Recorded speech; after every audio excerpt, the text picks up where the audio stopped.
pregnant. I'd be like, oh no, those poor kids. They had their own lives ahead of them. It's a shame things turned out that way. What happened?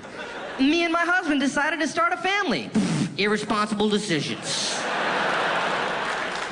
That show is the most depressing television show I've ever seen. Because, you know, any other reality show where there's like a big fat guy or something at the end of the episode, he's eating right, he's exercising, you're like, all right, things are gonna get better, yeah.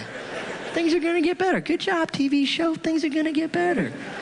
16 and Brady ends, you're like, whoa, that's never getting better. The only good thing that happened this week was the guy almost got a job at Arby's. And the girl won a fist fight with her mom. This is brutal. And they don't do anything nice for the kids at the end of the show. There's no money, there's no new house. Come on, do something for those kids. Like, maybe at the end of each episode, Exhibit could show up. And the kids would be like, oh my God, Exhibit, are you here to pimp our rides? And he'd be like, no, I'm gonna raise your baby as my own. You're free to go back to being teenagers. And they'd be like, thank you, Exhibit, thank you so much for our lives. Then Exhibit would take the baby and put it on a bus with all the other babies he's collected. And then you do a second show about Exhibit trying to raise 30 babies by himself. I do find the 16 and Pregnant show kind of mean-spirited, you know? Because you got a camera crew there like, all right, you don't have any money, no one's helping you raise your children, all hope is lost, and cut! Good luck with everything, we gotta go.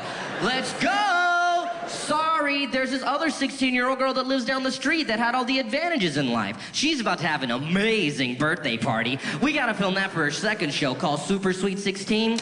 It's a shame you guys can't switch places for a week, because her shit is sweet.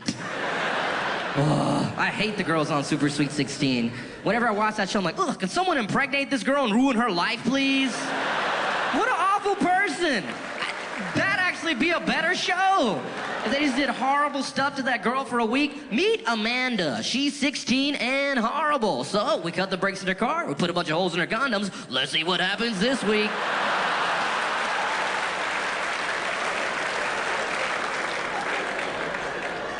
Do those girls not watch the other show? Do they not realize how fortunate they are? They're sitting there complaining about the dumbest stuff, just like, but it's not the right car. It's not the car I wanted. They just moved into a car in the other show. 3 people are living in an '89 Honda Civic Coupe. There's more people than doors. But the lights aren't right. Their kid isn't right. Their kid has a tooth coming out of his nose and they can't pay for a dentist to put the tooth in his mouth. The kid's gonna have to brush his nose for the rest of his life. But the balloons aren't the right color. Their kid isn't the right color. They had the wrong father. That's how crazy shit's getting over there. That's a perspective. Do any of you guys have kids? Run around, clap if you got kids somewhere. Wow. Aren't you scared your kid's getting kidnapped right now? I mean, it's like 11 o'clock on a Wednesday. Where is your kid? Seriously, where's the kid? Who's watching the kid? Some dumb 15-year-old that lives down the street that's probably just giving a hand job to some other 15-year-old idiot? Seriously, get out of here. Go! Leave! Leave! Go! You're sitting there, your kid's in handcuffs. Probably not, maybe, but probably not. Look, I'm just saying, I would be worried constantly if I had a kid. I think about how much my mom let me run around when I was a kid, 10 years old, running around by myself, going to the mall, to the video arcade, to the toy store. Crazy. I should have been getting molested all the time. Like, I don't know how it never happened. Not even once. Not even once. Keep in mind, I was the cutest kid of all time. Like, take the most adorable little brown puppy you can imagine, turn that into a person. That was me as a kid. I mean, who would be trying to fuck that? Just an unbelievable level of cuteness. My theory is that I was so cute as a kid that it intimidated child molesters.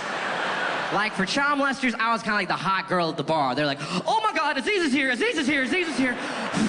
Okay, you can do this. You can do this. Just be yourself, just be yourself. Confidence. Kids like confidence. Let's do this. Hi, Aziz. Hi.